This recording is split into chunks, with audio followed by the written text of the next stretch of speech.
The ডিবেটে স্বাগতম। Take Mahindra ভারতের take ইন্ডাস্ট্রির এক অন্যতম বড় নাম আজ এক চৌরাহায় দাঁড়িয়ে।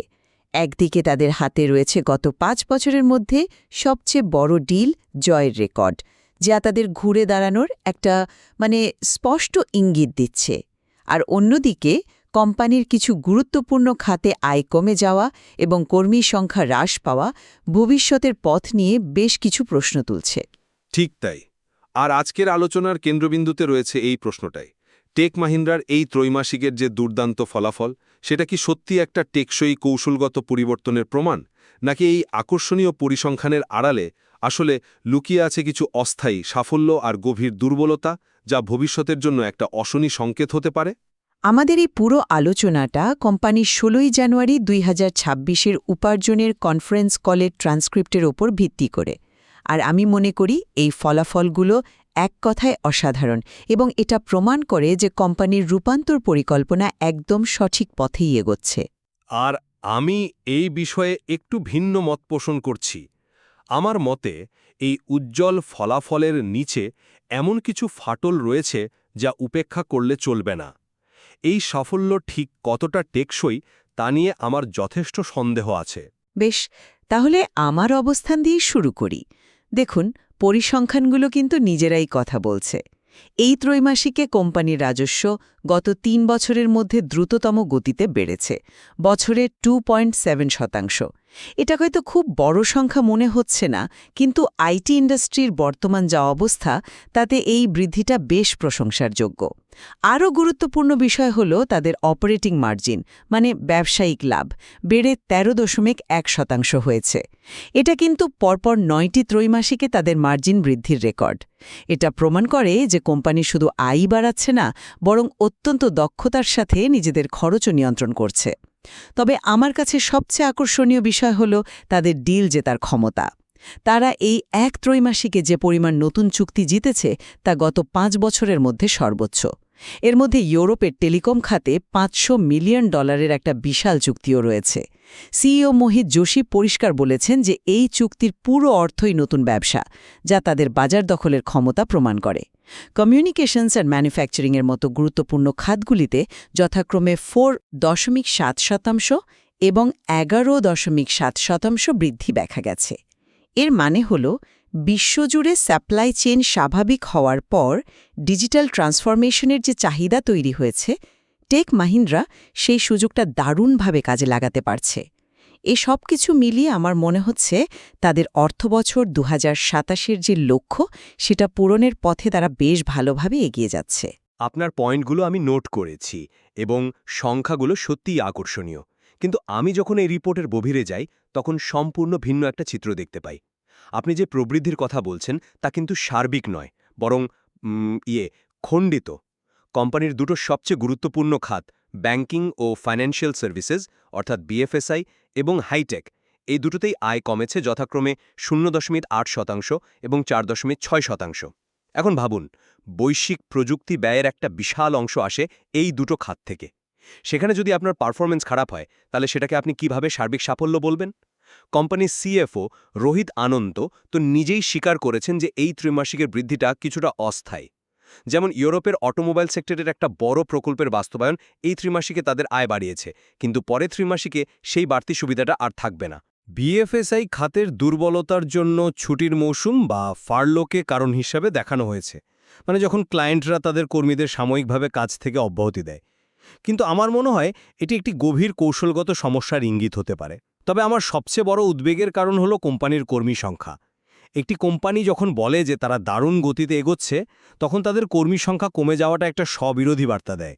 এটা খরচ কমানোর উপর অতিরিক্ত মনোযোগের দিকে ইঙ্গিত করে, যা দীর্ঘমেয়াদে কোম্পানির উদ্ভাবনী ক্ষমতা এবং টিকে থাকার লড়াইকে ক্ষতিগ্রস্ত করতে পারে। তাই বাহ্যিকভাবে এই ফলাফল শক্তিশালী মনে হলেও এর ভিত্তিটা আমার কাছে বেশ নড়বড়ে লাগছে। আপনি খাতভিত্তিক দুর্বলতার যে বিষয়টা তুললেন, সেটা অবশ্যই গুরুত্বপূর্ণ।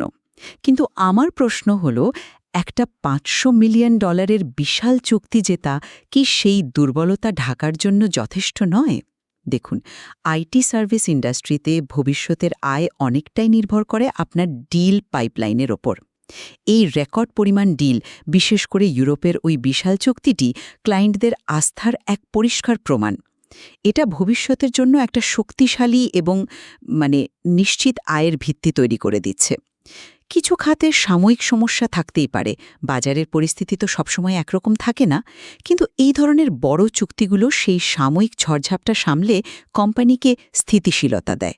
আপনি কি মনে করেন না যে ভবিষ্যতের একটা নিশ্চিত ভিত্তি তৈরি করাটা এই মুহূর্তে ছোটখাটো খাতের দুর্বলতা নিয়ে চিন্তা করার চেয়ে বেশি জরুরি? আমি দুঃখিত, কিন্তু আপনার এই যুক্তির সাথে আমি একমত হতে পারছি না। একটা বা দুটো বড় চুক্তি দিয়ে আপনি বিএফএসআই এবং হাইটেকের মতো গুরুত্বপূর্ণ বাজারের দুর্বলতা ঢাকতে পারেন না। এটা অনেকটা ব্যথানাশক ওষুধ খাওয়ার মতো, তাৎক্ষণিক আরাম দেয় কিন্তু রোগের মূল কারণটা সারায় না। বিএফএসআই খাতে আয় কমার অর্থ হল টেক মাহিন্দ্রা, ফিনটেক এবং ডিজিটাল ব্যাংকিংয়ের মতো দ্রুত বর্ধনশীল বাজার থেকে সুবিধা নিতে পারছে না। সিইও মোহিত যোশী উল্লেখ করেছেন যে তারা বিএফএসআই খাতে জাপানের একটি বড় ব্যাংক বা সিঙ্গাপুরের একটি ওয়েলথ ম্যানেজমেন্ট ফার্মের মতো বেশ কিছু নতুন ক্লায়েন্ট পেয়েছে। আমার প্রশ্ন হল, এত নতুন ক্লায়েন্ট পাওয়ার পরেও যদি সেই খাতে আয় কমে যায়, তাহলে সমস্যাটা ঠিক কোথায়? এর মানে কি এই যে তারা বড় এবং কৌশলগত চুক্তিগুলো জিততে পারছে না, বরং ছোট ছোট কাজ পাচ্ছে যা দিয়ে সার্বিক আয় বাড়ছে না? একটি বড় টেলিকম চুক্তি অবশ্যই ভালো খবর, কিন্তু এটা তাদের মূল ব্যবসায়িক মডেলের দুর্বলতাকে আড়াল করতে পারে না। ঠিক আছে, আমি আপনার খাতের দুর্বলতার বিষয়টা মানছি, কিন্তু কোম্পানির অভ্যন্তরীণ দক্ষতার কথা ভুলে গেলে চলবে না। চলুন তাদের অপারেটিং মার্জিনের দিকে তাকাই। পরপর ৯টি ত্রৈমাসিকে লাভজনকতা বৃদ্ধি করা কোনো ছেলে খেলা নয়। এটা কোম্পানির কঠোর শৃঙ্খলা এবং কার্যকরী পরিচালনার প্রমাণ। আপনি কর্মী সংখ্যা কমানো নিয়ে যে উদ্বেগ প্রকাশ করলেন, সেটারও একটা যৌক্তিক ব্যাখ্যা কিন্তু সিইও দিয়েছেন। তিনি বলেছেন যে নির্দিষ্ট মূল্যের প্রকল্পে, অর্থাৎ যে প্রজেক্টগুলোর বাজেট আগে থেকেই ঠিক করা থাকে, সেগুলোতে তাদের উৎপাদনশীলতা অনেক বেড়েছে। এর ফলে অনেক কর্মী অন্যান্য প্রজেক্টের জন্য অ্যাভেলেবল হয়ে যাচ্ছেন। কোম্পানি নতুন করে বাইরে থেকে লোক না নিয়ে এই দক্ষ কর্মীদেরই নতুন প্রকল্পে সফলভাবে নিয়োগ করছে। এটা তো দক্ষতার লক্ষণ, দুর্বলতার নয়। এর ফলে কোম্পানি খরচ কমছে, মার্জিন বাড়ছে এবং আর্থিক স্বাস্থ্য আরও মজবুত হচ্ছে। একে আপনি নেতিবাচকভাবে দেখছেন কেন? কারণ আমি স্বল্পমেয়াদী লাভের চেয়ে দীর্ঘমেয়াদী স্থায়িত্বকে বেশি গুরুত্ব দিই। আপনি যেটাকে দক্ষতা বলছেন, আমি সেটাকে সংকোচন হিসেবে দেখছি। উৎপাদনশীলতা বৃদ্ধি এবং কর্মী পুনর্নিয়োগের কথা বলে আসলে খরচ কমানোর ওপরই বেশি জোর দেয়া হচ্ছে। একটি কোম্পানি যখন শক্তিশালী প্রবৃদ্ধির দাবি করে, তখন কর্মী সংখ্যা কমে যাওয়াটা বাজারের কাছে একটি বিভ্রান্তিকর সংকেত পাঠায়। এর দীর্ঘমেয়াদী প্রভাব কি হতে পারে সেটা ভেবে দেখেছেন? শুধু উদ্ভাবনই নয়, এর ফলে বর্তমান কর্মীদের মনোবলও ভেঙে যেতে পারে। বাজারের সেরা প্রতিভারা কি এমন একটি কোম্পানিতে যোগ দিতে চাইবে যেখানে প্রতিনিয়ত কর্মী ছাঁটাইয়ের ভয় থাকে, বা যেখানে বৃদ্ধি মানেই হলো কর্মী সংকোচন? খরচ কমিয়ে সাময়িকভাবে মার্জিন হয়তো বাড়ানো যায়, কিন্তু দীর্ঘমেয়াদী প্রবৃদ্ধির জন্য উদ্ভাবন এবং প্রতিভার কোনো বিকল্প নেই। আমার ভয় হচ্ছে এই কৌশল ভবিষ্যতে তাদের জন্য বুমেরাং হয়ে ফিরে আসতে পারে। আজ যেটাকে দক্ষতা মনে হচ্ছে, কাল সেটাই হয়তো তাদের পিছিয়ে পড়ার কারণ হয়ে দাঁড়াতে। আপনার উদ্বেগটা আমি বুঝতে পারছি, কিন্তু ভবিষ্যতের দিকে তাকালে আমার আত্মবিশ্বাস আরও বেড়ে যায়। সিইও মোহিত যোশী কিন্তু অত্যন্ত দৃঢ়তার সাথে বলেছেন যে কোম্পানি তার অর্থবছর ২০২৭-এর লক্ষ্যমাত্রা পূরণের পথে রয়েছে। তাদের লক্ষ্য হল ইন্ডাস্ট্রির অন্য কোম্পানিগুলোর গড় প্রবৃদ্ধির চেয়ে বেশি হারে বৃদ্ধি এবং ১৫% ইবিআইটি মার্জিন অর্জন করা। ইবিআইটি মার্জিন মানে হল সুদ এবং ট্যাক্স দেওয়ার আগে কোম্পানির লাভ। এটা কোম্পানির মূল ব্যবসায়িক কার্যক্রমের লাভজনকতা পরিমাপের একটা খুব গুরুত্বপূর্ণ মাপকাঠি।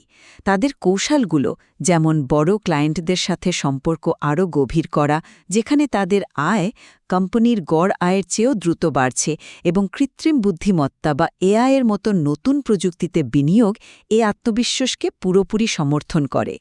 এই শক্তিশালী ডিল জেতার গতি এবং ধারাবাহিক মার্জিন বৃদ্ধি প্রমাণ করে যে তাদের কৌশল কাজ করছে এবং তারা সঠিক পথেই আছে। আত্মবিশ্বাস থাকা ভালো, কিন্তু সেই আত্মবিশ্বাসের বিপরীতে কিছু কঠিন বাস্তবতাও রয়েছে, যা খোদ কোম্পানির কর্মকর্তারাই স্বীকার করেছেন। সিএফও রোহিত আনন্দ যেমনটা বলেছেন, ইউরোপের সেই $500 মিলিয়ন বড় ডিলটির প্রভাব কিন্তু ধীরে ধীরে আসবে।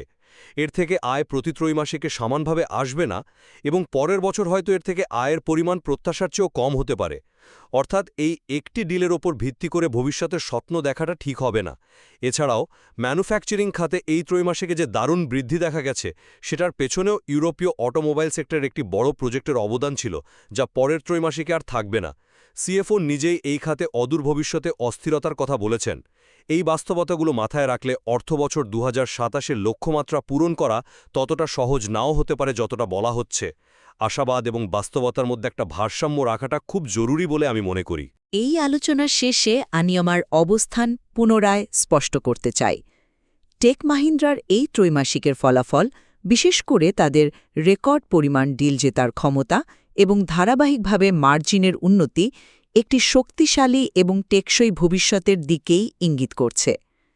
হ্যাঁ, কিছু চ্যালেঞ্জ অবশ্যই আছে, যেমনটা যে কোনো বড় পরিবর্তনের সময় থাকে, কিন্তু আমার মতে তাদের সঠিক দিক নির্দেশনা এবং কার্যকরী রূপান্তর পরিকল্পনা যে সঠিক পথে আছে, এই ফলাফল তারই প্রমাণ।